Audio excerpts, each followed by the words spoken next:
We're going to be starting item 4, which is wall standing. Are you ready, Lori?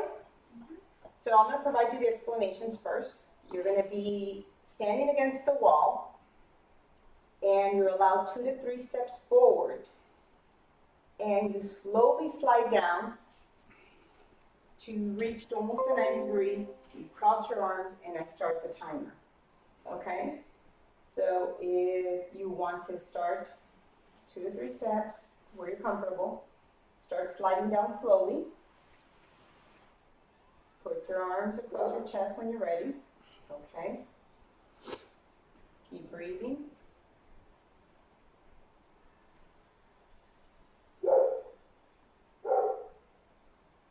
And so like, Yeah.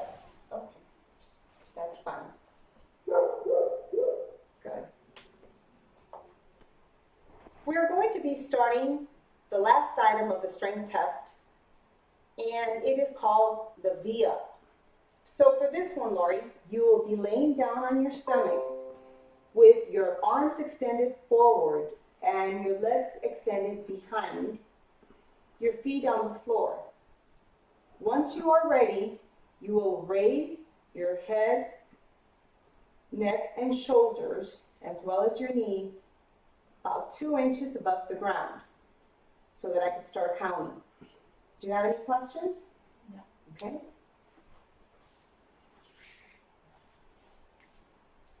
like this. Yes, exactly like that. Okay? You say when you're ready. Ready.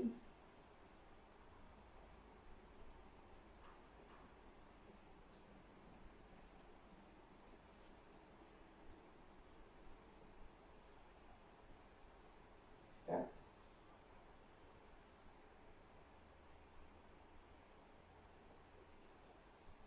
One minute. Good. Scoring the BOD test 2, subtest 8. So once you've tested and placed all your raw scores in your first column, taking into account that the first item is one of 2 trials, which is the best trial, the items 2 and 3 are timed seconds, and they look at repetitions, and items 4 and 5 are also timed, but they looked at form position. So once you have that down, you go to your raw scores, and you have a point scale system that you use to convert, and you bring your numbers across and add them down to get your point score. On page 2, subtest 8, you put your point score of 17. In order to get your scale score, you look on top, it tells you to go to tables B1 through B3 to get your scale score of 7. To get your confidence interval, band and intervals, you go to scale C1 through C4, and you need your subtest, your age, and gender in order to get those numbers.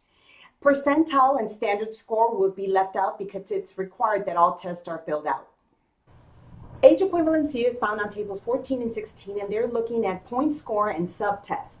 Descriptive categories found on C13, table C13, and that can also be found on page 2, and you use this graph to plot in your numbers of scale score and the ranges of +4, -4. You put it down here. And you can use the bell curve to see where the client is at. And in this case, the below average scoring is the same one that was found on C13. Thank you.